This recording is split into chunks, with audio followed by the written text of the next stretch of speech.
We're joined by our pro-life expert for reaction and analysis. Autumn Christensen is the policy director for the Susan B. Anthony list. She was previously the director of the Congressional Pro-Life Caucus in the House of Representatives for over a decade. Autumn, welcome back.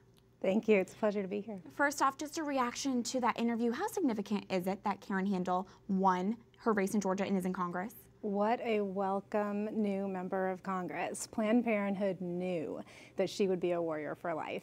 And here she is just a few months into her term, and she is on the floor leading the fight on the pain-capable bill. So we are just so pleased to have her, and having a female voice in the House for the unborn and their babies is just a wonderful addition. And to see what comes up next, we want to get your take on this next pro-life policy story.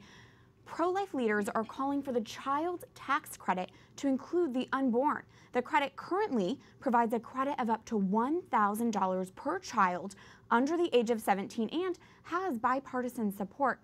Autumn, as I mentioned, the child tax credit does have bipartisan support, is widely popular. Can you give us a rundown of what it is exactly? Sure, yeah. So we have recognized that families are important and that a parent's most important job is to raise their children. And recognizing that, the Congress has said, we're going to offer this $1,000 tax credit for children, which is something we're very excited about. There's also a lot of interest in further expanding the child tax credit. And of course, we would very much like to see the unborn child recognized. Autumn, as someone who has worked on Capitol Hill, who knows policy well, the child tax credit currently does not include the unborn. Is that a reasonable request? Is that realistic? I think it's absolutely reasonable. You know, when you think about families, when a mom is pregnant, she says, I feel my baby kicking. Or she says, look at this picture, this ultrasound of my baby. So we're just taking commonplace conversation and the way that we view children, and we're saying it's time for the law to catch up. Pro-lifers often get the wrong one, that we're only pro-birth.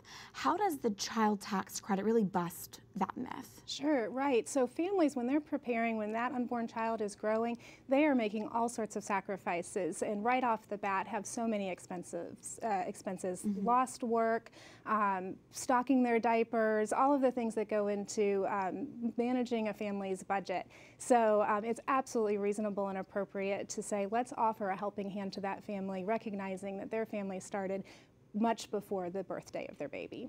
Speaking of tax reform, there has been a lot of buzz on the adoption tax credit. Can you explain why is this important for pro-life congressmen to support? Sure. I mean, talk about sacrifice. Families that take a newborn or a child out of foster care and give them a forever home, this is something that we can all be supportive of.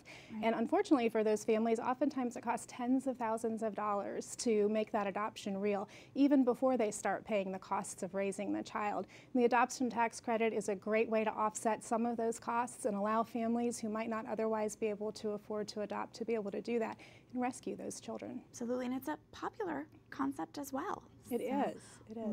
Thank you so much, Autumn Christensen of the Susan B. Anthony list. Thank you.